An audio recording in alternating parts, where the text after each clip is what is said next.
We are joined by Bill Ottman and Stephen Destiny Bunnell, who are already here. Our first panelist is a singer, actor, a co-host on the popular Timcast IRL podcast, and the co-founder of Minds. Please welcome Ian Crossland.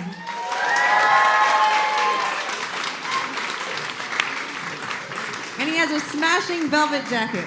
Thank you, it's velvet. I love it, it's velvet. It's beautiful. What is that, Coming to America? It is. Yeah. Good ear.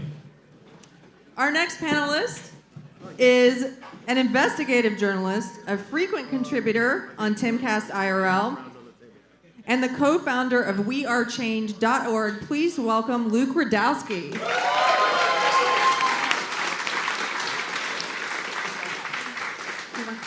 He wants to sit on this side. As far away from me as possible. The blue dye is dying off on people. Our next panelist is the founder and CEO of Public Square, which is a platform that connects conservatives to freedom-minded businesses. This is one of our sponsors tonight. Please welcome Michael Seifert.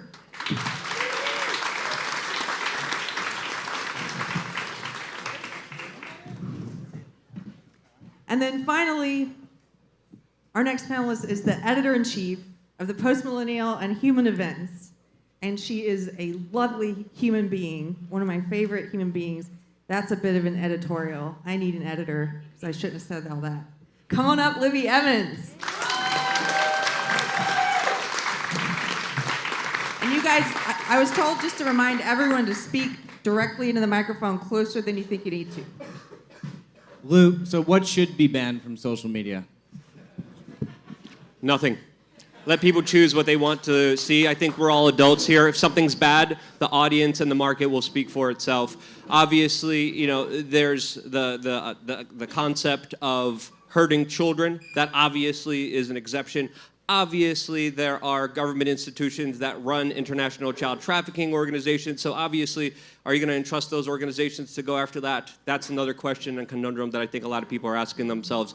But other than the exception of children being hurt, I think we are adults and we could actually decipher and decide what we want to listen to and don't want to listen to. Treat us like human beings. We shouldn't be treated like babies. That's a big box, though. Like, what can hurt children is a big, you know. Well, the obvious one is, of course, you know, being sent to Jeffrey Epstein's island or being trafficked by, you know, many of the intelligence agencies and sent off to individuals like, you know, Bill Gates and others who, you know, get to do whatever they want with them. I think that's the distinction there. You would say that you should ban child porn? Yes. What about, like, okay, well, what do you... Let's get a round of applause for that. Banning child porn. Yeah, there we go. But the next question, though, is who's going to do the banning?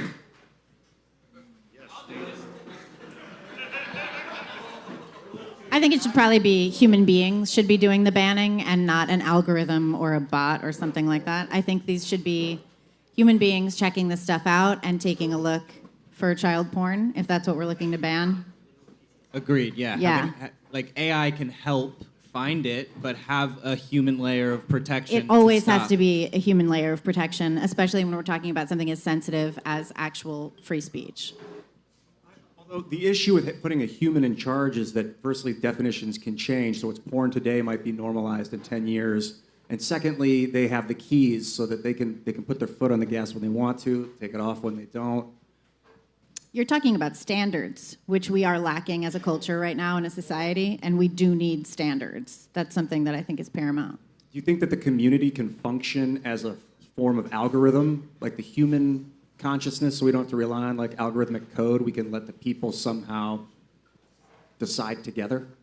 I don't know what that looks like. Like a jury? I mean, we have a jury system at Like a Minds. jury? I say we liberally, but because Bill's been running the company, not me. But yeah, there's a jury. Like if something gets up for banned, then and they want to appeal the act, it'll go to like a group of people to decide. That's an interesting concept. What kind of jury? Like a grand jury that would be potentially impaneled? It's a randomized set of active users who aren't connected to each other to try to decrease bias. But yeah, we try to keep ourselves in check with the community.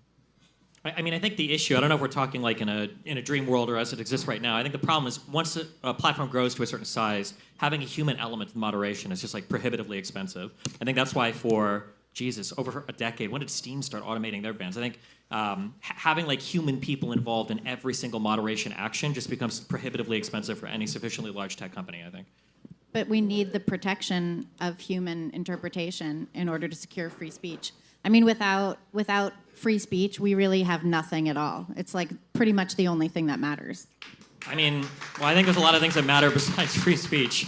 But I guess the question becomes like, is it a company's job to safeguard what I guess we're using in common parlance free speech, because we're not really talking about the First Amendment right now.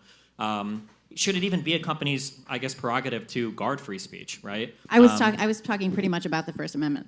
Well, the Which First I do Amendment think is says pretty nothing paramount. for being banned on like Twitter or YouTube, right? Well, because of like the whole private company thing. Well, because it's not the government thing, right? Yeah, but you don't have to be the government to censor.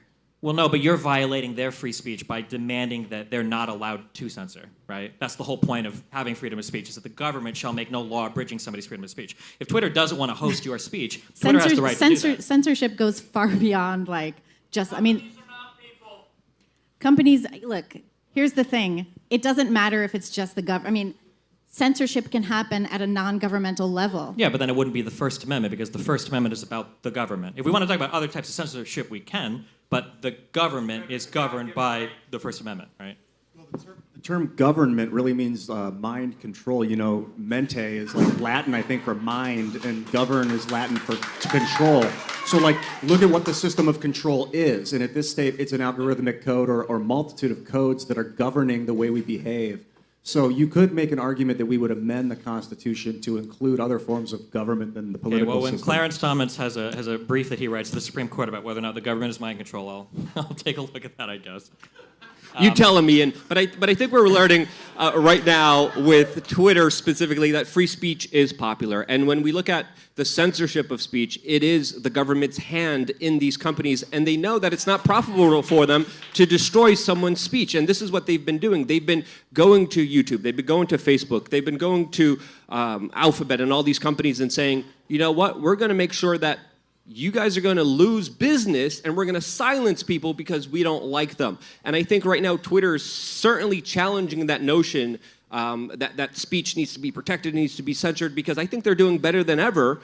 I think the platform is thriving. I enjoy the platform personally myself, speaking from a biased perspective, but I think they're really showing and leading the way, saying free speech is the answer, and it could also be profitable, and it could also be successful at the same time, allowing a perfect harmony of profit and respect of individuals to speak their mind. I think something that I spoke about earlier, real quick, was when we have these conversations, I think it's very important that we're firmly rooted in reality. And conservatives have this mantra that they, I guess, repeat to themselves at midnight in the mirror with all the lights turned off, that go woke, go broke, go woke, go broke, go woke. It's not true. It is true. It's absolutely not true. It is These true. companies online that are engaging in Vanguard censorship- just pulled back and said, after a decade of pursuing ESG as the third most powerful investment firm in the world, we are leaving ESG. We're not is ESG. woke. We're not talking Yeah, about it ESG. is. Please, God, This don't, is what let's not do woke finance is. up here. Okay? Environmental, We're not talking about social ESG. governance. The reality What do you is think that social is? The reality is that online, having aggressive moderation platforms that are trying to ban speech that a lot of you guys want to protect, that I want to protect, that I think is cool to protect, is actually a pretty profitable decision. If it wasn't, they wouldn't do it. What about in Can I ask you a publishing? What about in publishing, not in social media?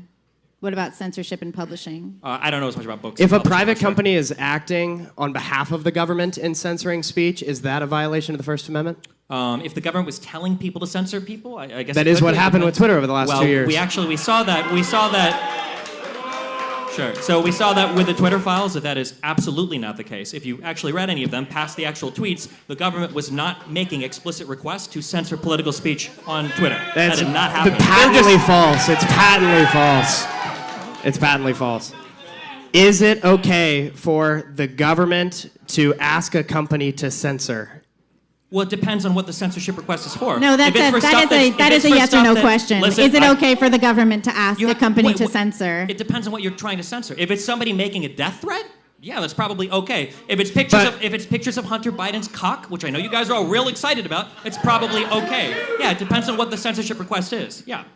So, okay, keep going with that. So when when a journalistic output is withheld from disclosing a story that could be detrimental to a presidential candidate, and they did not carry that same treatment to the other side, and it was not just Hunter Biden's cock, it was the fact that there was a potential that there was illegal drugs, there was underage prostitutes, there was a whole slew. There was influence peddling. It's his son. Who gives a shit about his son who's involved in his business dealings, who gets $50,000 a month working for Burisma in a country that we have a proxy state set up in? How is that not involved with Biden? Are you kidding me? And there are major polls and studies. So the reality is, and I highly encourage you guys to read the Twitter files because I don't think anybody up here actually has. If you actually read the emails where they discuss banning content, it wasn't the government told us to censor this story. The government never made a request to Twitter to censor the Hunter Biden story. That was testified to under oath multiple times by multiple people at Twitter. It is not the case that that story was censored because of the government. It was a complicated internal conversation that Twitter had amongst themselves. You can read the conversations. They're So published in basically the what emails. you're saying is that Twitter self-censored. Yes. So a climate of self-censorship does come from a government level. No. Yes, it comes No, from it doesn't. government intimidation. Yes, it Were does. there or were there? Hold on. This is historic. If it came from government intimidation, why did Twitter only adhere to like 37% of the requests the government actually made? Just because they didn't go along with 100%, according to your Oh, data come on. here, No, so the that government doesn't can mean only it. intimidate you 37% of the time? I think it's a valid question. No, and it's I not a think valid question. That yes, was it is. ridiculous. No, If an it's not FBI at all. agent is outside and I think my house, I think that and we I have see had- that there was government intimidation at Twitter, and I think that you can see that in the Twitter files. No, you I can't. think Where? that you saw that with Where do you see regard that to. I don't have it in front of me. Okay, well, I read them, okay? And I'm telling you that they did not intimidate them. I have had conversations with the FBI. If the FBI was outside my house, they're going to intimidate me more than 37% of the time. Can I ask you a question?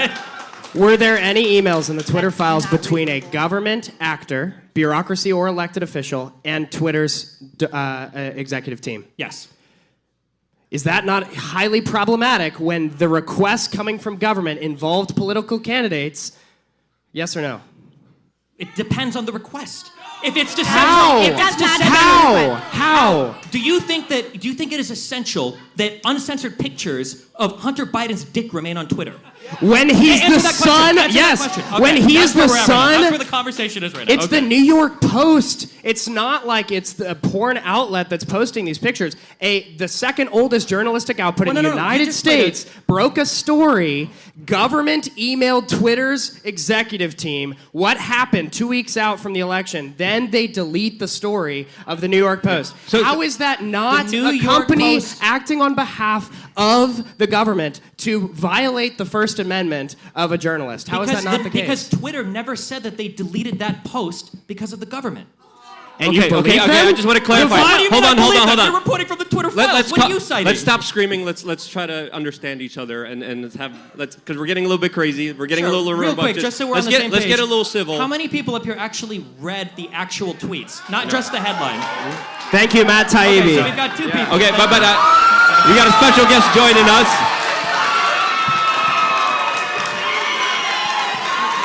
But I just want to ask you the question. Stephen requested They that told we had me. Alex on tonight, so I thought. They told me to get here at 8 o'clock. I didn't even go on stage at 8. So I'm only 30 seconds late. Sorry. Alex, do you think that what was the exact question? Do you think that there's things that should be censored online, Alex? I guess, how do you want to ask it, Stephen? How would you ask Alex this, where we're at right now? I'm not even sure what I would ask Alex right now. I would just go back to 5 years ago where violent threats, specifically calling for violence, which is illegal already, and child porn and stuff like that, and people's hacked personal information. Those things are illegal. Things that are illegal, not our free speech. It's really simple. Do you think that there are things where it's like it's legal but unethical that should be pulled down? No, I mean, I think it should be the Wild Wild West. That's what America and freedom is. And once you open the Pandora's box, everybody is going to say this is evil, and other groups are going to say that's evil. Conservatives are going to say ban this. Liberals are going to say ban that. This group's going to say ban this, and then it's special interest banning what they don't like. No, that's not what I want. I'm a big enough adult that I want to see everything. People say, well, then don't let the kids see it. Ban TikTok. No, don't let your kids on TikTok be their parent. Okay, so I'm curious. What is your enforcement mechanism? You want to go to Twitter and you want to say you're not allowed to deplatform certain speech or ban certain actors. What do you want to do to keep them from doing that? Is it? Do you want to make it illegal for you to ban people that you disagree with, that do hate speech? Like, what does the enforcement mechanism look like there? Well, hate speech is really just a modern corporate name. I mean, when the media, when U.S. senators call for nuclear war with Russia, to me that's hate speech.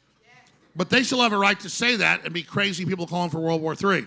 So one person's hate speech is somebody else's love speech. So as long as somebody isn't saying, go shoot this up or go attack this group, let the KKK, who are a bunch of idiots, or let the new Black Panther Party, they're basically a black KKK group, let them sound like idiots off in their own little echo chamber. We know what they're saying. We know what they're doing. We're watching them in case they're about to get violent. Everybody knows in all the studies, you suppress speech, it puts stuff underground. You want it, the old American idea that was really the vanguard, that was the Renaissance, we call it old now, but really it's the new thinking that we forgot about and went back to the old thinking of tyranny, is to let everything out there and believe in the public to choose what makes sense. And in that world, whether it's the new Black Panther Party or the KKK, we're going to reject those idiots and we're going to embrace a civilization. And you radicalize, you do radicalize more people by censoring speech, and you put them off into farther corners of the internet where they become more radicalized. And that's why a more honest, transparent conversation and dialogue where we're able to have actual clarity on the issues and actually fix the wrongs and actually discuss the problems actually helps fix the larger issues that we're dealing with, but rather again, than what is censoring the enforcement mechanism? How do you keep Twitter from banning people that you don't want banned? What do you think should be done? I think Minds is doing a great job. I think the way that Minds conducts itself, Are we I up here think the talking way about what to do about other I social think the way media? that they decide these decisions is you're a asking, great way how to do we address do it. that? I mean, I think as a population, we have big corporations, we have think tanks, we have so-called fact-checking groups pressuring Twitter and Facebook and Instagram and Google and all its subsidiaries to censor. And I think as a population, we reject and we boycott and we stand against censors and we promote the platforms that are open and free. And then, again, just 5-10 years ago, if a conservative got censored, the left was against it. If the left got censored, the right was against it. We have to go back to being unified and saying our speech is king, our right to see and watch and listen to what we want is paramount, because you're not censoring Alex Jones, or you're not censoring Luke Rudkowski, or you're not censoring Jack Posobiec, or you're not censoring Tucker Carlson, or Naomi Wolf, or whoever it is. When you censor them, you're censoring our ability to hear what they're saying. But you're also censoring anyone else who might speak up. So that's a big thing too. I mean, a liberal value, a very classical liberal value, was that even if you disagree with someone's speech, you'll defend their right to express themselves. And that's a value that we need as Americans, and that's a value that we need online. Exactly. Remember when the liberals and the Jewish law firms used to support the KKK marching? I mean, those liberal law firms. There was a murder she wrote about that. Absolutely. I mean, they didn't support the idiot KKK, but they said, we got to let these morons march or we lose all our rights, which was true. And it's true now on Twitter. It is. I think sometimes there's a responsibility for the authority to crack down if like child porn goes up. Like the admin has to take that offline. That means needs to be some central authority needs to snag that. Well, it's illegal. Exactly. And spam, it's not illegal, but it's unethical. So some central authority's got to crack it. But what's central authority when the FBI has been uploading a lot of the content as well, and they've been running international trafficking operations like with Epstein for over 30 plus years? How do you trust those same people to actually moderate? Yeah, Luke Rudkowski's right. How do we have the FBI that protected Epstein now being the policeman of child porn? I mean, I really think it's all up to us. Yeah, I think it doesn't scale. That's what I was going to say, is the central authority crackdown method doesn't scale to the masses like Twitter because it's too big for one guy to take control, whether that's the government or the head of state. So I think you need to decentralize the authority somehow as the system grows. And if that could be written into the system, the larger it gets, the wider the net of judges that can make the decision in aggregation. Well, remember Elon Musk, like last week, that viral BBC clip, and he goes, okay, give me one example of what you're seeing. He goes, well, it's a little bit mean or it's a little bit sexist. And he said, well, then how do you define what a little bit is? Soon everything is banned except what you want to be heard. I mean, it's impossible. And here's the thing. We all know this. You all know this. I remember Joe Rogan in like 2000 in Houston, and I'm watching him at a packed comedy club, and he said, mark my words, within 10 years, Hollywood and corporate media are going to be dead. Because on the internet, there's so many voices, so many choices, it can never compete with that level of Wild West freedom. And if you go back to 2010 and the numbers, that's really when corporate media died. That's really when Hollywood died. It's got endless funding and backers, but it's a zombie organization. It's already gone. So any attempt to bring in AI, any attempt to suppress us, any attempt to shut down their competition is like a ghost dance. They're fighting a war they've already lost. So let's understand that. No amount of AI, no amount of BS is going to stop us because AI is just plagiarism of everything we already made. So we program the AI ourselves. So when the viewers and listeners of this show realize you're not the tail, you're the dog, and that when you produce culture and you speak up, that's your defense mechanism to make sure you program the system. Steven, do you think Alex should be let back on Twitter? I don't want to be let back on Twitter. I like being the black sheep. What was his specific ban for? Was it for the? Yeah. You know, that's a very important point you brought up. I was not banned for the thing everybody hears about me for. I was banned for criticizing Oliver Darcy, the mini-me Brian Stelter. And it was actually Tim Pool, who was on with Joe Rogan and the head of Twitter, Jack Dorsey, and I can pronounce Vijay Gotti. Yes. And they said he beat up a child on TV, and he was mean to a journalist, Oliver Darcy. And he called for using battle weapons against Antifa. None of that ever happened. They showed some random dude on ABC News when a kid's hitting him, and he in Missouri, and the guy looks a little like me, and another fat dude with a beard. He hits him, and he falls down, and I'm like, that's not me. That was, talk about deep fake. It wasn't even a fake video. It wasn't me. And then I saw Oliver Darcy was everywhere getting me banned. I was still on Twitter. And I said, how dare you get me banned everywhere, man? You're a jerk. The video's out there still. It's banned on Twitter. And then the other thing was, yeah, I'm Bill Hicks. No, that's because they got to ban Bill Hicks. But the third thing was, Antifa had gone to Tucker Carlson's house and broken the door down and was threatening his wife. And I said, I won't ever want to be violent and never physically start an altercation. Like Obi-Wan Kenobi says, the force is for defense, never attack. But I said, I've got an instant access safe in my bedroom with a battle rifle, a shotgun, and a handgun. And if Antifa attacks my house, is burning my house down and trying to shoot me, I'm going to go out and defend myself. So I said, never attack Antifa, but defend yourself. Well, they never showed the clip whenever, all the shows put it on. It was a national news story. They just said, Jones called for killing leftists with battle rifles. A $1 million challenge. Where did I say kill leftists with battle rifles? Never happened. Where did I beat up an 8-year-old in Missouri? Never happened. So that's all they've got. And then we've now learned, this isn't about me, but it's very interesting, very interesting. They introduced in court with my $1.5 billion judgment against me, defaulted by the judge, and allowed to defend myself, already guilty.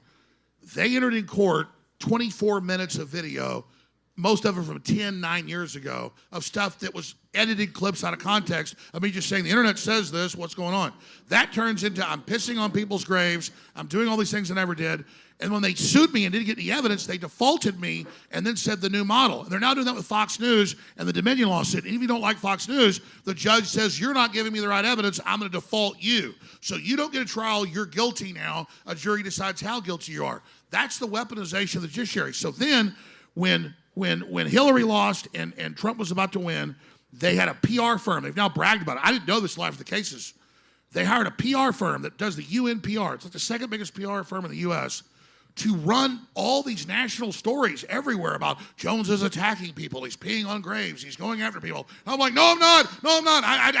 It's like Joe Rogan when they go, he said the N-word. He's like, stop saying it, because they edited it all together. And I kind of did say some of that, but not most of this. And I didn't know what was going on. And then they defaulted me. Then they did that. Then they wanted $2 trillion. Oh, you only get $1.5 billion. I don't have $5 billion. So I learned how the whole thing was not about me. It was about demonize free speech, demonize a populist. And when people don't stand up for Alex Jones, then all the dominoes fall. So I don't feel sorry for myself. I feel like I'm caught up in a really historical point. I don't have the incredible organization and focus and purity of a Julian Assange, who I find no sin with, who I think did basically a perfect job. If he's free Julian Assange. He's a great guy. 8-9 years in solitary confinement, almost dead. So anytime I feel sorry for myself that made a lot of mistakes, would go crazy on air and get drunk on air and everything, take mushrooms on air, and I'm like, God, I didn't say some crazy stuff. It was not done to be mean. I look back on all that, I just say, I'm lucky this machine only did this to me. didn't use CIA sex operatives, didn't set me up, and didn't literally put me in a solitary confinement cell for 9 years. So I'm not a victim. Julian Assange is, and he's who we should be getting out of jail. And that's one of Trump's biggest faults, is he told Julian Assange in 2016, he said, Julian, if you've got the evidence of Hillary, I want you to release it now. And then he releases it, and they throw him under the prison. So at the end of the day, fuck Donald Trump for that. You know what I mean? What I understand about the Twitter banning of you, Alex, is that you got banned for one reason, which was the stuff you were talking about. And then now Elon just doesn't want to let you on because he thinks that you were mean about the kids with the Sandy Hook crash. No, I agree with Elon Musk. I should not be let back on Twitter. Really? You think? No, I'm dead serious. But I don't like that one guy can have arbitrary authority. Like, I just feel like I don't like the way he's. Well, no. What you're saying is totally true, but let me explain the 3D chess. No, I'm being dead serious. Elon says, I will not arbitrarily ban people. I will follow the law and the rules. Then he says, Alex Jones attacks dead kids, and Jesus said, if you do that, you should tie a millstone around your neck and be thrown in the ocean. So he's being hypocritical on his statement of him not making personal decisions. What he said there was a lie. But let's explain. It's a battery. When they ran tens of thousands, and that's conservative, of articles, thousands of national newscasts about what they said I did to kids that I didn't do. People don't know who Anna Blands is. They think I killed him, okay? I mean, literally, you think that name, I won't even say the name, they think me. So they've charged up this giant battery against free speech that's Alex Jones. He's freeing all the captives. He's doing great things at Twitter, changing the whole paradigm. I have to only salute him. If I was Elon Musk, I wouldn't go as far as to actually be thrown in the ocean with a millstone around my neck, but that's a little too far. I shouldn't be killed. Please don't call people to kill me. But I understand that if he did that, they would have been able to shut down Twitter, overthrow what he did, and stop the revolution. So when they said, everybody kept going, free him, free him, free him, he goes, no, he's the sacrificial lamb. So it's almost like the Dark Knight. I get it, because of all that demonization and that investment that I'm the devil. He goes, great, everybody else is free but him. We're going to crucify him. I'm not comparing myself to Christ. But I'm saying, I get it. And so Elon Musk, never unban me. I love being the black sheep, and I get it. Free everybody else and just say, hey, I freed all them, but I kept that son of a bitch locked up. If everybody else gets free, we're going to win. And I think if he'd have done that, they'd have taken over Twitter. So Elon Musk made the right move. Destiny, wait. Hold on, Ian. So Destiny, reinstate Alex or no? Should he unban Alex or no? Yes. The reason why I asked was I don't know what he was originally banned for. That's what I'm curious. I don't know why Elon Musk hasn't unbanned you. Well, I don't know. I have no fucking idea. He thinks it was for that shooting in Connecticut. But I'm telling you, these guys are smart news guys. Tell them, look, it was for the things I said. Here's my question, because I know we have a lot of Elon fans up here. Do you think that Elon Musk is running Twitter to try to make money, or do you think he has a principled adherence to freedom of speech? I think Elon Musk is really smart. I'm really impressed. I get more impressed every day. He knows money is a symbol of energy, like gas in your gas tank. You don't worship the gas tank, but you worship the sunrises and the forest and the blue skies and the sunsets you see when you're in your car or when you pick your kids up at school. So I worship that mobility. And so to him, he wants it to be successful so he can do SpaceX and all the other amazing things he's doing. And so it's both. It's not exclusive to one. You want to be successful with money so you have the freedom. But definitely, he's hitting on all cylinders now where he said something everybody should agree with. Everybody knows that the majority of people have agreed now, and I think they're right, that circumcision is wrong. No, seriously, let me just say this. Your newborn son does not have a say whether part of his pecker is going to be cut off, okay? Now, look, I'm circumcised, and I remember my son is 20 years old. And I remember the female doctor came to me, and she said, do you really want to do this? And she said, we'll do it, but we don't agree with it. He should make the choice. And just out of tradition, I said, cut the end of his dick off. Now, that was wrong. That was wrong. But the point is, I'm being honest about what I did. In hindsight, callers called me over the years and said, this is wrong. Okay, we know in some of the crazier Islamic countries, they cut the clitoris off little girls. I think we agree that's wrong, right? Does the little girl, okay, But a 5-year-old or 10-year-old kid does not have the ability to make a decision where they want to be sterilized. It's the same thing. And so Elon Musk came out Friday and said, anybody that sterilizes or cuts the testicles or breast off a girl or boy before they're 17 goes to prison. When you're 17, 18, you want to have that, you want to be something else, it's just like a breast job. You want to be somebody else, more power to you, okay? You want to have horns put on your head. But that's when Elon came out on that Friday, and I'm full Elon now, because that is the transhumanist system, is to get us to accept that against children. And once we accept that against children, look, circumcision's wrong, but let's cut their whole thing off. Come on, guys. That's what I'm trying to say here, is when Elon passed that third rail and did that, I'm fully behind what he's doing. What do you think of the Missouri law, the new Missouri law that says even adults have to wait 18 months? It's 3 years. Is it 3 years?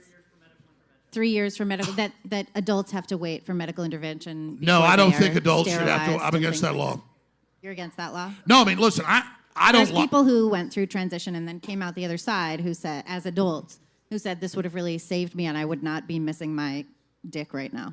No, I understand. They got brainwashed and they got put into that, and so they want a waiting period. But it becomes the other danger if, as an adult, you're 18. People, your family should protect. I mean, I see both arguments. What about like a waiting period for adult women who determine they don't want to have children and they want to have hysterectomies? Because it's very difficult for adult women to get a hysterectomy voluntarily. No, I think a woman. Listen, I don't like assisted suicide. I don't like suicide, but I agree with your right to kill yourself. I don't want the government. The government's help? Because what I'm saying is I don't want the government to pay for it. I don't want the government to push it. I don't want the government involved in it. But if you want to go back on your back of your house and blow your head off, that's your business. And it's the same thing. It's the same thing.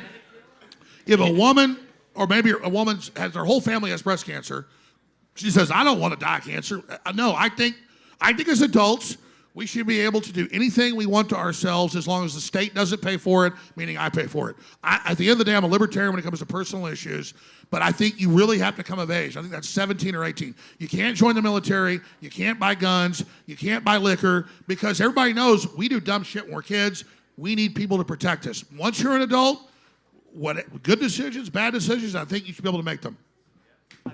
I've got a theory about how to ethically deal with this Alex Jones ban on Twitter. So what would happen is, I like your 3D chess analogy. If Elon were to unban you, he would basically absorb all the hatred that people have on you right now into him. And that would be too much for him, and it could destroy the platform. But if the community provided enough pressure, and there were enough people that forced him to do it, and it gave him essentially no choice because there was such a loud noise, the hatred would absolve into the community, and it would be diffused among many, many, many people to the point of confusion where it wouldn't really affect anything. Well, I'm kind of curious for you guys, because I asked earlier, do you think that Elon is principally concerned with freedom of speech or making money? And we kind of got an answer of both, but I think at some point you have to choose between one or the other. And recently you had Elon trying to shut down, or at least put a warning to, Substack links. I believe Taibbi and I think other journalists completely left Twitter, completely over it, and now they exclusively post on Substack. So how do you feel about Elon's decision to, I guess, try to inhibit people from visiting competitor websites? Is that a question for me? Or anybody, yeah. Go ahead. I've been hogging the time here. I mean, I'll just say briefly, Substack was basically empowered by Twitter. I love Substack, and I think that what Elon is doing is not about a free speech issue, but that they are a Twitter competitor, and that Twitter is barely basically hanging on this revolution. So I think by him blocking that, he's doing something to save the platform. That doesn't mean I agree with it. I don't think it's being done as an anti-free speech movement. It's being done kind of like Yahoo was blocking YouTube when it first launched, 16, 17, 18 years ago. I mean, this is anti-freedom of speech to protect your but pockets, right? he also said that he wasn't actually blocking. If you looked at the links, there was a warning. Same thing with the New York Post story for Hunter Biden initially too, though, right? There was a warning when you clicked off. That was pulled. No. It was brought back. I'm not defending the warning labels on the Substack links, but I am saying that it was a warning label. And in terms of if Musk is defending free speech on the platform or trying to make money, he won't be able to defend free speech if the platform doesn't make any money. So now violations of freedom of speech are okay as long as it protects the pocket of the owner so that he continue to run the No, company. no, no, no, I didn't say that being remotely. I want to be I clear. did not I want to say be clear. that. That's the I just argument you lay out. clarified what the I thing am- was that happened, and then said that I think he's defending free speech and trying to make money so he can continue to defend Sure. free What if he speech. says that I think we should But ban also, racial... what Substack did was, weren't they like appropriating a bunch of the code and Yes. and They cloning? created a Twitter clone. Yeah, they were Yeah, cloning the community notes thing. Hey, Destiny, is Elon in the room with us now? He's not. We all We're just not here feel to the make presence. excuses for Elon. I think the Substack thing has two Wait, we're different not allowed to sides talk to it. about the billionaire owner of one of the largest social media No, platforms. we of course are. But you're directing questions like we're his spokespersons. We're not. Well, you were all so eager to defend him a little bit ago, so I was just curious. If you No, no, continue I to just- defend no, him. no, no, no, no. That's a I have meant, disingenuous. listen, I agree with you. I have meant to address this because it just broke like 4 or 5 days ago. I've been trying to analyze it. I am not his apologist. In fact, the guys banned me and said that I need to be murdered. But I got his PR because he's trying to counter what they were trying to use me against him. What I'm saying is that's a corporate decision and it is censorship against a competitor that's using their technology. I was simply saying I think that's wrong, and there's a lot of great Substack people, and he should stop it, and I believe he's created the Streisand effect. But the CIA and the Justice Department and these combines with the deep state working with all of big tech to censor everybody, that's the big threat, and Elon has broken away and is doing his own thing. So I don't agree with him, but he gets a little bit, not even of a grace period, but just a little bit of a time to see what he's going to do because he's broken with that. That's what I'm saying. But yes, I think he shouldn't have done that to Substack. I think they jumped the gun. I think that it's an issue. They're threatened by Substack. And, quite frankly, I hope Substack becomes bigger than Twitter. I hope there's 10 Twitters. That's all I'm saying. So what we learned when Twitter open sourced their algorithm from the Substack stuff was that it actually isn't the production live algorithm because there was no Substack reference in GitHub. So they have some sort of link blacklist somewhere, which we don't know about. And they did say that we haven't seen all of the algorithm yet. And what we also learned from the algorithm is that all links are punished on Twitter. And actually, Facebook does this too. They all do it. They basically demote links because it pushes people off to other websites, which is stupid. And he shouldn't be intimidated by that. I mean, we saw just a few weeks after the acquisition was over that Twitter rolled out a policy which they rescinded, which was to block Facebook and Instagram and even every competing social media. Nostr, which is the decentralized protocol that we're using. So Yeah, that's it. So they've all done this to each other before. Yeah, YouTube does this routinely. Like you can't when you outlink in the description on your YouTube channel, they demote your video in the algorithm. So why are we discussing and talking about Twitter when all these other social media platforms are also engaged in the same that's thing it. as We were well? because And we were I think if we're heralding talking Elon. about Twitter, let's talk about YouTube doing it as well because I think they deserve criticism And again, as it's well. not I about don't not think YouTube is- criticizing Elon. It's not about not criticizing Elon, but what Luke just said is true. We're all focused on Twitter because they release the files. The other big tech does it even worse and more sophisticated. And I think that's what Luke's saying, but I think your question's reasonable. Facebook ran psychological studies seeing how they could manipulate people's emotions through the algorithm, trying to make them outraged, trying to make them sad, trying to make them feel happy. They were able to do psychological studies. The things that Facebook does, they know when you're about to take a shit, all right? These motherfuckers are up your fucking ass with so much private metadata that we can't even imagine, we can't even fathom. And I think when we criticize big tech social media, yes, let's criticize Twitter. Twitter could do better. But I think there's a bigger elephant in the room, and that's all the collusion and all the actions that big tech has been acting on, particularly from one side of the aisle, and That's that right. side is the It's the big establishment. globalist governmental combines controlling all of big tech, and then Twitter breaks away, and we go, Elon, you're exposing the censorship, but then you're protecting your platform, which I'm not even agreeing with that. I'm just saying that's a different animal what he's doing. Just to have like a basic tech conversation, are we like opposed to tailored algorithms? Is this a bad thing, do we think, or? Absolutely not. Obviously, individuals get to choose. I think at the end of the day, individuals should be able to choose, but private companies get to choose whatever algorithms they want. But when they're politically motivated, when they create echo chambers, when they create conversations When that they are block dominated, other algorithms, I think it should all be open and free. yeah, when they radicalize individuals that only hear their voice and not opposing viewpoints, and there's no actual logical debate, and you only hear one side talking shit about the other side and becoming more emotional and more enraged. Sure, so I think there deserves to be a discussion about our ability to what we're curated and what we want to see, because at the end of the day, what we subscribe is what we should see. And by the way, what Luke just said is the answer to everything. Go back to YouTube and Google and all of it. It's a parent company 20 years ago. They on purpose put us in groups and then put the most radical in there to push those groups to divide us and make us a new country. And I was part of that. I didn't know I was being used, but they were pushing me because they could take out of context a few things they liked that were radical or crazy. But I didn't do it on purpose. So exactly what Luke just said, you can't ban algorithms, you can't ban that, but we should be aware of it. But absolutely, they set up the algorithm that made the left wing so crazy, that made the right wing so crazy, that turned this country into what we are. Well, also, it's the algorithm on TikTok and Tumblr and all of these other things that contribute to the social contagion of trans among kids and teens. And I think that's a problem. Yeah, so, San Francisco, 40% of the kids are trans or whatever? No, I don't think that's true. I think it's something like that. 40% of Republican discourse might be about trans people, but I don't think 40% of kids are trans. No, there are school districts where 40% of the kids say they are not. There was a YouGov poll where Republicans think that 40% of the population is trans. I think that's what what we're thinking of right now. No, there are some school districts. I'll look it up. There are some school districts where 40% of the kids, it's not trans. They think they're of the 100, 200, whatever it is, things. I mean, there was also the story that spread like wildfire that kids were getting kitty litter boxes in their school that came from like a Joe Rogan episode that was completely fake as well. Fake story. Completely fake. But why has there been a 4,000% increase in girls identifying as trans? Yeah, there's no doubt this is. Are you denying that if you turn mainstream television on, you're just hammered? Like everybody hates a Coca-Cola ad or a Chevy ad or whatever you're being hammered with. You look at any mainstream culture, it's trans. I mean, are we denying that? I don't even know what we're talking about right now. Are we moving to trans issues now? I thought we were talking about social media and how to like moderate social media. Then we talk about algorithms. I think there's a lot of interesting. I think this is important, okay? Because I notice that when these panels happen, you guys never actually say anything. We move from crazy topic to crazy topic to crazy topic. I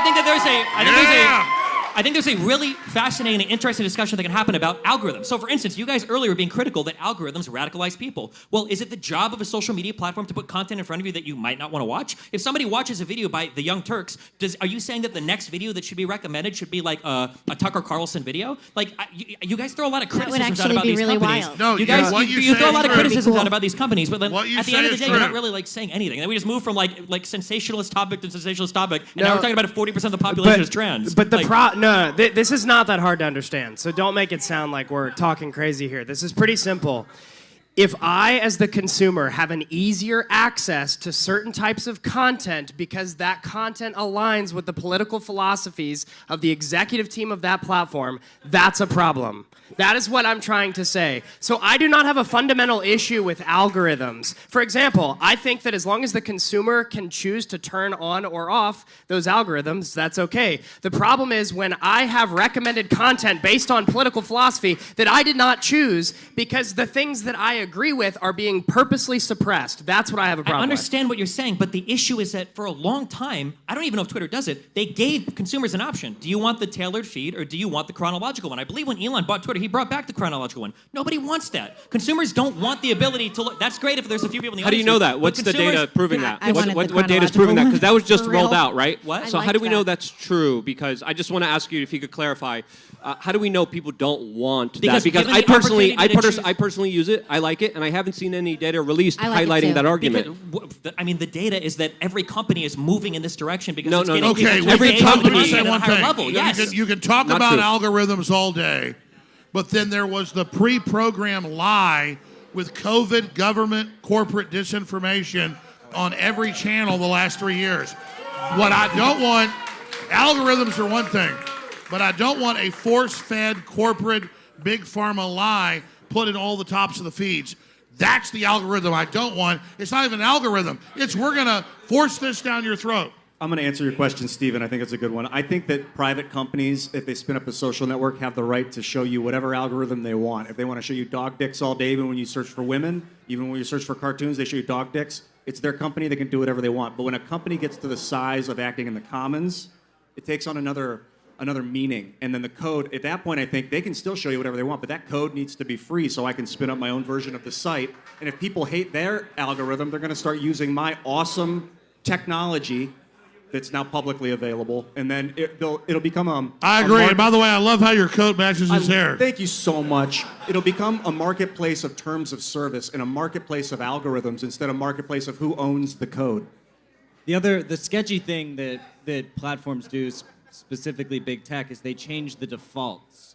So people are put into the algorithms when, and what that does, which hurts creators, is that it takes away people's organic reach. So when they make the algorithms default, that's when creator reach goes down drastically. You spend 10 years on Facebook to get 100,000 followers, and then suddenly you're only getting 3% reach because they decided to change the default. And then the corporate media has an unfair advantage in that situation, which is absolutely unfair to independent media creators, which needs to be called out. It's all because of their algorithm. And when it comes to the algorithm, if it was free-flowing, if people were allowed to see what they wanted to see, I can make that understanding that, hey, maybe we could have a radicalization discussion then. But when it's curated, when it's manipulated, when we know that they could even control our emotions to the point of fine-tuning this, they could also run many kind of different operations, many different psyops, and they can mess with you in many different ways. I'm not a tech guy, but that's why every few days I delete my history just so I get the new stuff. Like, I'm not a tech guy. Isn't that what you do? You just delete the history, and then you get the new It's stuff? a little bit more sophisticated than that, but... What about the guy? Well, when I delete the history, I suddenly get new feeds. I do that on YouPorn. You guys give it up for our panel and our special surprise guest, Mr. Alex Jones. Been an hour already? That's amazing. I have to jump in here because we have so many people excited to talk to you guys and ask questions. We have like at least 12 people, maybe a baker's dozen of people in line. So you guys be very concise. No life stories. Just get to your questions so we can try and get everybody. And speak closer to the microphone than you think you have to. You got it. Okay. So going back to the beginning of the conversation, since it's been proven that foreign nations like Russia use Twitter and other social media to push disinformation, use bots, stuff like that, is the U.S. government not allowed to even request hey, we found these things that we think might be bots? Is that going too far, or should they just allow all of that to happen and potentially undermine democracy? There was a situation where a certain a bunch of bots were identified by a third party, and it turned out that those bots were mostly just American citizens. So I think there's a concern in that identification process that it has to actually be accurate, and you can't just base it on somebody's biases. But I'd love to hear what other people think about that. You're asking if it's ethical for the government to go in and ban what they consider bots on a social network? Is that the question? Specifically, foreign interference. Again, the government make recommendations to social media platforms. So, for instance, in the Twitter files, the government made huge recommendations to Twitter where they said, we think that these accounts are foreign disinformation. I think because they said they followed 2 or more Chinese diplomats, but they had no tweets. And then Twitter overviewed a lot of these accounts. They said, we don't agree, and they didn't ban them. That would be an example of a request that the government might make, or making something aware of a tech company, to a tech company.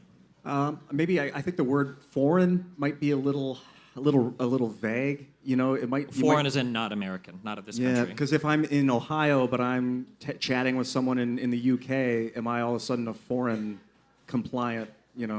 So I really I don't know. I don't like the government. I don't like some central authority shutting down what they don't like and using man, this is a fucking challenging environment. I can't answer this on my own.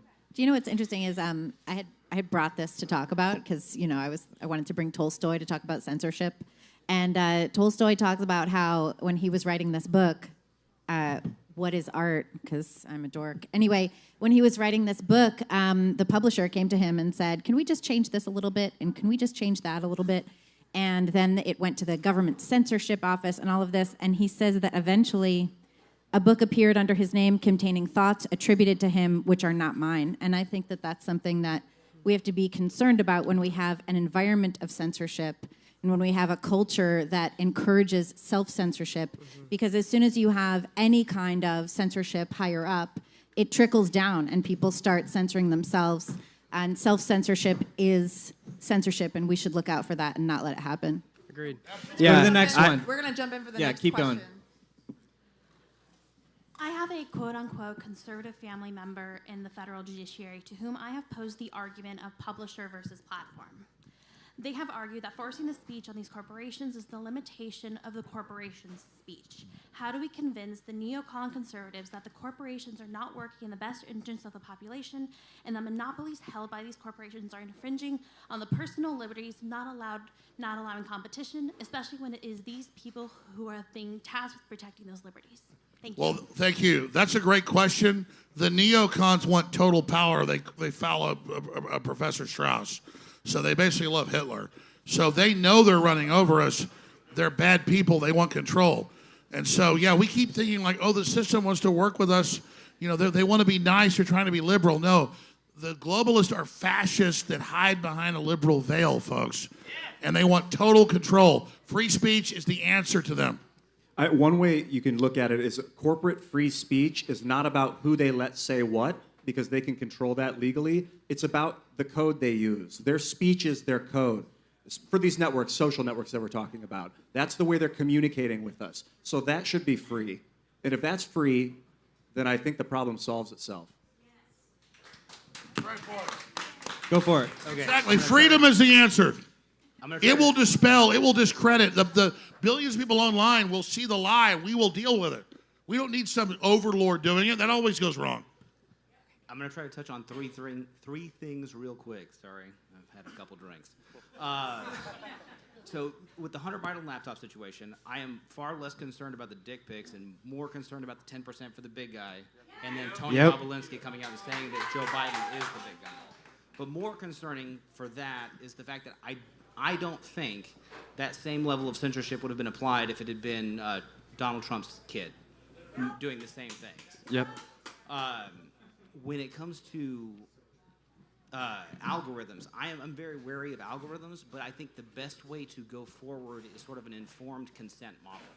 Like if I'm going to be subject to an algorithm, I think I should at least know that I'm being fed a certain feed. You know, like whether I'm being shown more right-wing content because I'm watching right-wing stuff or if I'm being shown more left-wing content. Either way, I think the company should be able to do what they want. I was wondering what you guys felt about that as far as trying to balance.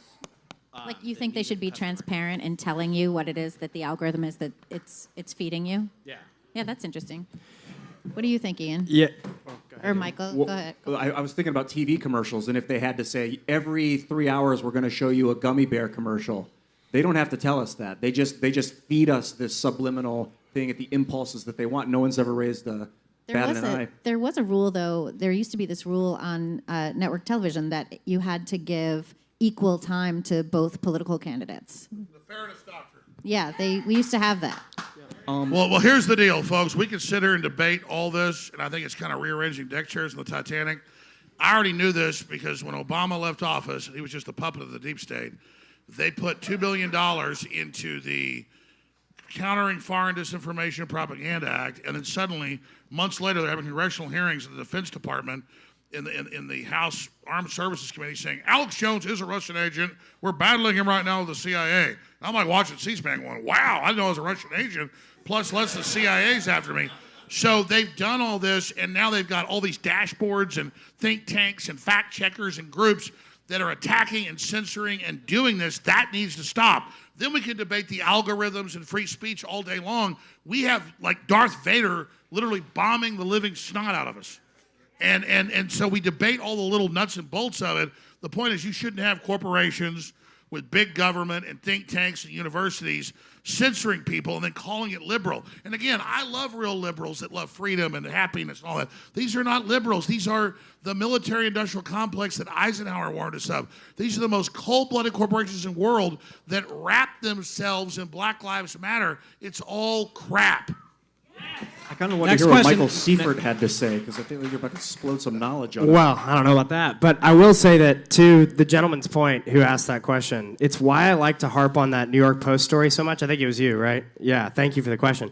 And the comment on the New York Post story. It's a huge deal, and if you're just trying to write it off by saying it was just about Hunter Biden's dick pics, it's completely disingenuous. The reality is, if a government can get in bed with a corporate entity to purposely thwart the likelihood of their opposing candidate winning the election, that's a very serious problem. And so it's so much more about the business dealings. And then to elaborate on the point even further, like the big issue here too is that these corporate entities have become hijacked by lobbyists and by their dealings with a government that'll give special favors if they align with them politically. Like we got ours started with our company. Can we get some examples? Yeah, I would be happy to. I'd be really happy to. I was about to. Thank you. Did you watch the congressional hearings the last month? Yeah. I want to know for Twitter, what were the special favors given to Twitter? What? For the Hunter Biden story, what are the special favors given to Twitter? What do you mean, special They paid favors them like given to $6 million bucks. You just said that there are special favors given to corporations for interacting or cooperating. Yeah, I was about to give you an example. Okay, let's hear During COVID, the businesses that were willing to puppet the messages of the regime were deemed essential, even though they had the same attributes and products and services offered as non-essential businesses because they might have disagreed with the regime's political views. And they got major corporate funding. That is a perfect example of what happens when the what government... does that have to do with Twitter?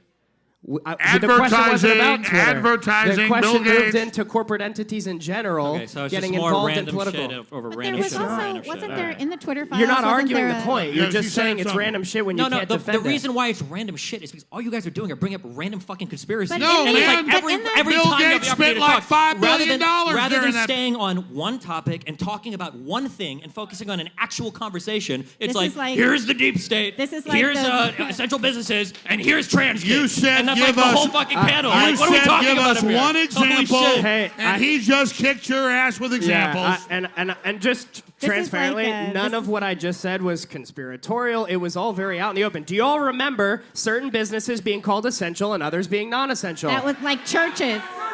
Pfizer spent $10 million bucks on advertising. That's what paid for All right, it. next remember question, how- next question, next question. Do you remember how line of people do, here, wait, folks? I got another do you John guys in remember line. how Come on. casinos and beat it. liquor You just- stores were just start essential talking and this. churches and schools were not? I You support guys remember that? censorship. But I don't trust anyone to do it. That includes Gab, Truth Social, whatever. If open protocols like for news and social media, like Nostr or Blue Sky, succeed, how might this conversation look different? What are we going to be talking about in 5 years when none of these platforms can actually intermediate news and social media? We're going to be talking about when code says no, disallow all dogs, but what the code is actually doing is transposing some other value for the word dog. And so when you read the code, you're going to see that you're going to think it's doing something about dogs that it's not. So you're going to need to know the language of the sub-language of the language.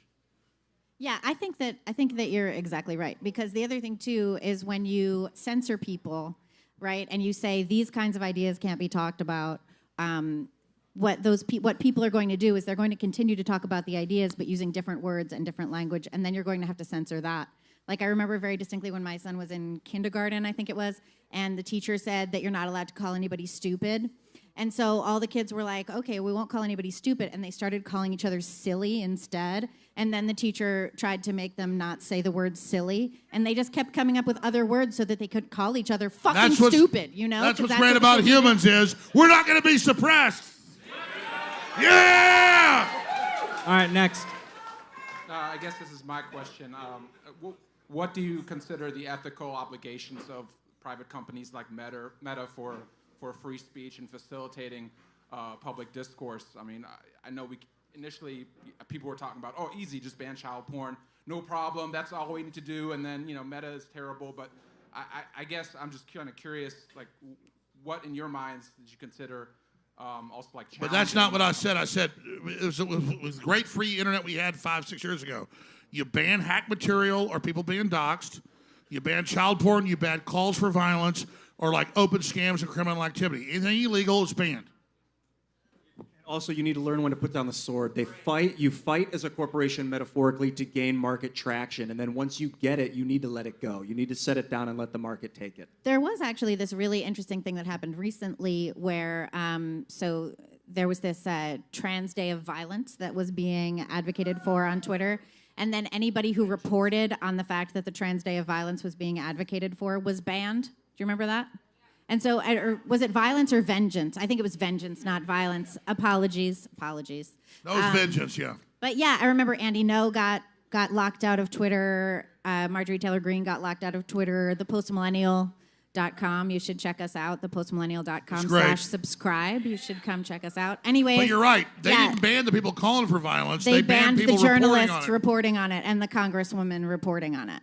What about that? That's a tough one, right? Because, and what you had was, what's her name, the new head of Twitter Trust and Safety, talking about how anyone who said Trans Day of Vengeance would be banned, even the reporting on it. And I thought that was disingenuous. Well, I think real quick, I don't think that the issue wasn't that they were trying to ban the reporters. I think the issue is that it was exploding on Twitter, and they were just trying to get rid of like that type of speech on Twitter as quickly as they could. Yeah, so they ended up just banning everybody that was like reporting 5,000 accounts. Yeah. Yeah. But I don't think it was an intentional, like, if you're talking about this, we're going to ban you. They were just trying to get it off the platform. So, but and they ended that's up a catching lot of situation where it journalists would in have been like AI doing that. That wasn't probably people doing was, it. yes, So in that yeah. case, it would have been better to have people monitoring that system. Well, then it's a question of how many people do you want to hire. That's the issue, is that it's really expensive to hire a lot of people to do content moderation. I know. But still. Another shout out to the necessary. Minds jury system on this one, because I think that might be the future of moderation online. All right, I'm getting Do prompted it to up. jump in here, so I'm going to do it. My name is Dave. I'm a crypto anarchist. Destiny, you're not going to like the premise of this question, so you can sit it out. I'd love some substantive answers. But, Don't censor Destiny. well, Don't censor I'm just Destiny. saying, you can sit it out. Take a breath, drink some water. So obviously, to the rest of us, government censorship is getting more and more severe. They're making laws like the new Restrict Act, or they're just coercing the hell out of these platforms, dragging all the CEOs up to Capitol Hill and grilling them until they agree, okay, we'll go along with the Atlantic Council, don't shut us down. So a lot of people think that this is just going to keep getting worse, and no matter who we left, right, or center, the agenda continues. It got worse under Obama, it got worse under Trump. It doesn't seem to matter who's in that seat. So as content creators and as people who have built free speech platforms, moderation algorithms and banning are one level, but infrastructure providers killing apps like Parler, whether you're on, AWS or whatever, your server, your .com gets seized or shut down. Blockchains were created specifically as a fuck you to all of that, as a response to authoritarian control. So we have Bitcoin for money. We have a lot of Web3 smart contracts that can create censorship-resistant platforms that can't be shut down, no matter what laws they create. So my question is, instead of just jumping from platform to platform as content creators, as the algorithms squeeze you out, why are we not just jumping right to Web3 blockchain tech? Not only the content and the social graph, but also the servers, the compute, the storage, the domains themselves. All of this tech is available now. Why are we not building aggressively for when we inevitably face the next wave of censorship? Thank you very much. I mean, we're doing the best we can, but it's still immature a little bit. It's getting there, and I think everyone on this I think panel. you'd be surprised how mature it's. Oh, becoming. trust I me. know I mean, I know Noster, you're killing it. Yeah. No, yeah. We need to decomplexify it because people just aren't willing to be inconvenienced for freedom. So, baking freedom into the apps is key, but, people are going to stay where they are for now. Well, and I think part of what we have to do a better job of, because I'm very passionate about this very topic, is messaging it more in a user-friendly manner. Because I think sometimes we get really passionate and excited about the future of Web3, but you have to go where consumers are. And on our platform, the average consumer on the platform is a 37-year-old mom with kids who's incredibly busy. She makes a majority of daily purchases in the household. So if you can get her involved and get her buying into what you're trying to build, you're going to shift the entire economy toward freedom, which is amazing. But the problem is that cohort of people are so busy. That's my wife. She doesn't have time to dive deep into the mechanics of why this is so important. So we have to actually make it accessible and friendly from a messaging perspective. I think we're way far along and very mature, actually, in the functional ability for these platforms to thrive and provide a safe outlet. What we're not mature in is how we're messaging it. And so I think we need to do a much better job of that. And we don't need the CIA with fact checkers running everything. This is going to be our last question. Unfortunately, we ran out of time for everyone. There will be a Q&A after the last panel. All right. First of all, Alex, Luke, please talk more about LeBon on your shows. He is the key. Alex, I'm impressed. You dog, awesome, really good. Specifically, I want to ask Destiny. You spoke earlier about your belief that you think that the left and the right have good faith in their ideas. I posit to you, ideas are themselves possessive. They are not acting on good faith. They are acting on the faith of the ideas, which take hold of you. You act in their service, not the other way around. And so my question to you is, why do you view everything through the lens of the group, only the group, and you approach absolutely everything from that point of view only? Can you clarify, what do you mean approach everything through the lens of the group? I don't know what you mean by that. Groupthink, you know. Well, like if I'm speaking to an individual, I'll try to take the individual for where the individual's at. But if I'm talking about like conservatives or liberals or communists or fascists, I'm gonna have to talk about what the group thinks. It just depends on where the conversation is directed to. Okay, but my point here is that in each and every one of those topics, those are ideas. Those are ideas that are themselves the issue, not the group. You try and focus on this narrow point, and you get lost in the minutia of all of these things. You sat there and argued about, well, is Twitter really censoring people, or are they a private corporation? That's not the issue at hand. The issue at hand is the idea itself. It's the ideas that need to be brought forth. The problem is that the reason why it's important to get into the weeds and to have the very boring conversations to figure out what's actually happening is because ideally, if you're trying to make actionable citizens, if you're trying to get people that are listening to you to do something, and you're not just trying to sell fear or deep state or conspiracies or make money on getting people angry, you should be able to present a clear idea of like what has happened in a particular thing that people can try to that people can prevent in the future. So, for instance, if we think that Twitter has engaged in an action that we disagree with, then the goal would be to try to pressure Twitter to change the policy. If we think that Twitter is controlled by the deep state, controlled by CIA and the government and Epstein's Island and all this, what you're essentially telling your audience is no matter what you do, nothing you say makes a difference. You can't do anything to change anything that's going on. So the reason why I like to focus on conspiracy. The conspiracy's been proven. Big tech, big banks trying to suppress the people and create a monopoly. You keep using words like conspiracy theorist. Hey, man, people know what's going on. The only thing you're doing with that type of speech is removing your audience from the voter pool. So, I mean, power to you if you want to talk that way. But at the end of the day, they're working congressional don't feel hearings like they can do anything, where big right? tech is suppressing election knowledge, medical knowledge, all this. It's a conspiracy theory. So what do you want people to do about it? He's like, you use words like conspiracy theory. Alex, what do people do about it? Theory. What do you want people to do about it? I want people to be aware of what's going on. Not be aware. What do you want people to do about it? You've made them aware. Now what are they supposed to do? This is the problem with your platform. It's all you're doing. Oh, you're trying to. I'm sorry. I thought you were doing this for like 15 years. I thought you had a quick answer. Well, hey, if my platform's so weak, why are they trying to ban it? Yeah, go ahead. What do you want people to do? What are you gonna do, boy? What do you want people to do, Alex? I'm gonna wreck the new world order. That's what I'm gonna do. Okay.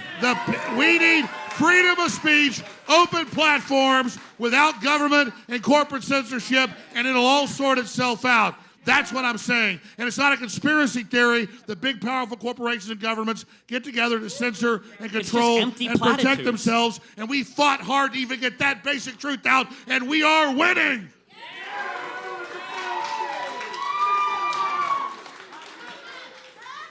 The problem with people talking over each other is it's like painting two different colors of makeup on your face, that you love both of the colors very much, but when you put them on your face, they turn brown. Not that brown's a bad makeup color. What is that color blue jacket? Is that electric blue? This is electric blue suede, Alex. Nice okay, guys, we're going to do a switch. All right, we're doing a little swap because we're pretty much talking about the same stuff for the rest of the show. I didn't even plan it with your hair, man. So, Carrie, we're going to swap out a couple people. Can we have a round of applause for these guys first?